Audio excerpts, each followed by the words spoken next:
Hello, నేను మీ doctor ఏవంశీ Krishna, consultant orthopaedic surgeon, Vidhatha hospital, Vijayawada. So ఇవాళ మనం మాట్లాడే topic vitamin D deficiency in children. So vitamin D deficiency పెద్దవాళ్ళలోనూ పిల్లల్లోనూ ఒకేలా ఉంటుందా, డిఫరెంటా అండి? సో వైటమిన్ డి డెఫిషియన్సీ చిన్నపిల్లల్లో వచ్చేటప్పటికి పెద్దవాళ్ళలో కంటే కొంచెం సివియర్ ఫామ్లో చూస్తామండి. ఇప్పుడు వైటమిన్ డి డెఫిషియన్సీ చిన్నపిల్లల్లో ప్రత్యేకంగా ఇప్పుడు మాట్లాడటానికి కారణం, వైటమిన్ డి డెఫిషియన్సీ ఇప్పుడున్న చిల్డ్రన్లో ఆల్మోస్ట్ ఒక 10-15 ఇయర్స్ నుంచి ఈ సన్లైట్ ఎక్స్పోజర్ అనేది తగ్గిపోతుందండి. అంతకుముందు మనం 2000s వెనక 90sలో అయితే ఇంటి బయట ఆడటమో లేకపోతే గ్రౌండ్స్లో ఆడటం అనేది కామన్గా చేసేవాళ్ళు పిల్లలు. మొత్తం అప్పుడు ఫిజికల్ యాక్టివిటీ కానీ సన్లైట్ ఎక్స్పోజర్ కానీ బాగుండేది.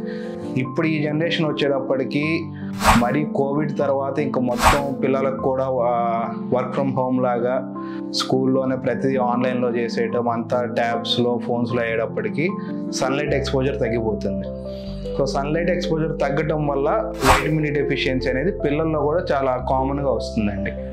అండ్ చిన్నపిల్లల్లో వైటమిన్ డి డెఫిషియన్సీ సన్లైట్ ఒక్కటే కాకుండా కొన్ని క్రానిక్ డిసీజ్ కండిషన్స్లో కూడా వస్తుందండి. ఏదన్నా కొంతమందికి ఫిట్స్ ఉన్న ఆ మెడికేషన్ వాడటం వల్ల, లేకపోతే కొంతమంది పిల్లలకి కిడ్నీ డిసీజెస్ ఉంటాయండి. సో ఇలాంటి క్రానిక్ డిసీజెస్ ఉన్న వాళ్ళలో కూడా కామన్గా చూస్తూ ఉంటాం. సో వైటమిన్ డి డెఫిషియన్సీ చిన్నపిల్లల్లో ఉంటే ఎలా ప్రజెంట్ అవుతుంది? మనకి పెద్దవాళ్ళలో లాగా వైటమిన్ డి డెఫిషియన్సీ వస్తే ఏదో పెయిన్స్ రావటం అలా ఉండదండి చిన్నపిల్లల్లో.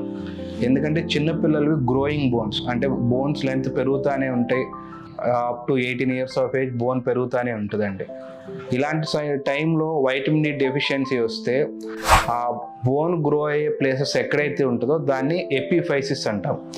ఆ ఏరియాస్లో ఏమవుతుందంటే వైటమిన్ డి డెఫిషియన్సీ రావటం వల్ల కాల్షియం తక్కువయ్యి చాలామందికి కాళ్ళు వంకలు రావడం స్టార్ట్ అవుతూ ఉంటుందండి. మనం రెగ్యులర్గా కొంతమంది ఈ బ్యాక్వర్డ్ ఏరియాస్లో అంతకుముందు చూసేవాళ్ళం. ఫ్లోరిన్ ఎక్కువ ఉన్న విలేజెస్లో కానీ టౌన్స్లో కానీ ఫ్లోరోసిస్ వచ్చిన వాళ్ళకి కాళ్ళు వంకర అయిపోవటం చూస్తూ ఉంటాం.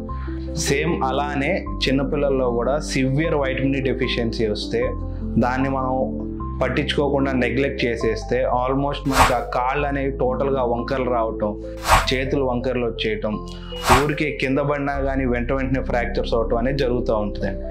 దీన్ని చిన్నపిల్లల్లో వైటమిన్ డి డెఫిషియన్సీని రికెట్స్ అంటాం. సో రికెట్స్ డిసీజ్ అనేది చిన్నపిల్లల్లో వైటమిన్ డి డెఫిషియన్సీ వల్ల వస్తుందండి.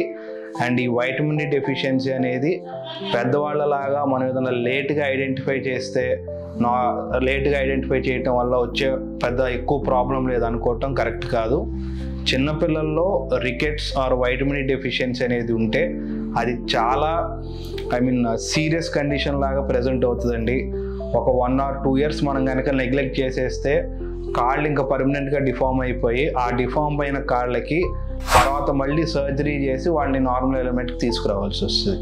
సో చిన్నపిల్లల్లో ఇప్పుడున్న ప్రజెంట్ కండిషన్స్లో డ్యూ టు ఈ సాఫ్ట్వేర్స్ కానీ లేకపోతే ఈ మొబైల్లో క్లాసెస్ ఇవన్నీ పెరగటం వల్ల చిన్నపిల్లల్లో కూడా వైటమిన్ డి డెఫిషియన్సీ ఎక్కువ అవుతుంది. So don't take vitamin deficiency lightly, especially in children. Thank you.